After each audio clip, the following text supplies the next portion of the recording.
नारद मुनि घूमते घूमते व्यास मुनि से मिले। व्यास मुनि ने उसके पूर्व जन्म के बारे में पूछा। तब नारद मुनि ने बताया कि पूर्व जन्म में एक गरीब माँ का बेटा था। मेरे पिताजी नहीं थे, माता थी और गाय रखती थी।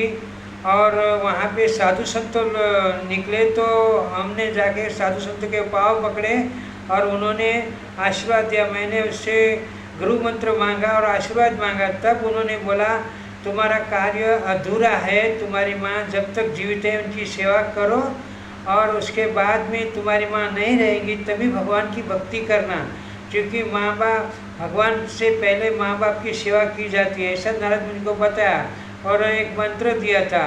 वो मंत्र लेके वो आए। जब तक उसकी माता जी थे तब तक नारद मुनि ने उसकी सेवा की और माता को एक बार सांप काट गया और माता सल बसी। बाद में उसको जो उत्तर कार्य करना था वो करके नारद मुनि जंगल में गए। जंगल में जाके एक गायत्री मंत्र, एक नारायण गायत्री का पाठ करने को बोले थे उसके गुरु जी, और नारायण का नाम लेने को बोले थे। तो नारायण नारायण जपने लगे। तो काफ़ी दिन उसने जप किया भगवान का, लेकिन बहुत दिल श्रद्धा और भाव से भगवान के उसमें मन लगा दिया तो भगवान उसको उसी जन्म में मिले, लेकिन हृदय में आके दर्शन दिया भगवान ने। ऐसे हृदय में देखेंगे ना तो भगवान आते मालूम पड़ता है।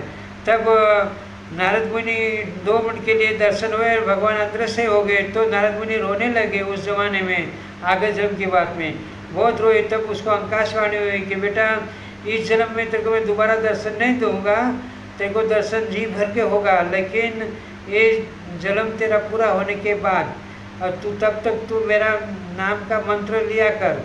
वो श्रीमन नारायण नारायण नारायण हमसे जपते जपते जब ब्रह्मा जी की रात्रि हुई, सब धरती प्रलय होगी, तब नारद मुनि भी ब्रह्मा जी के मुख में समा गए, यानी कि मर गए, सब धरती खाली हो गई। दोबारा जब उसका दिन आया तभी नारद मुनि सब सृष्टि के साथ में प्रकट हुए।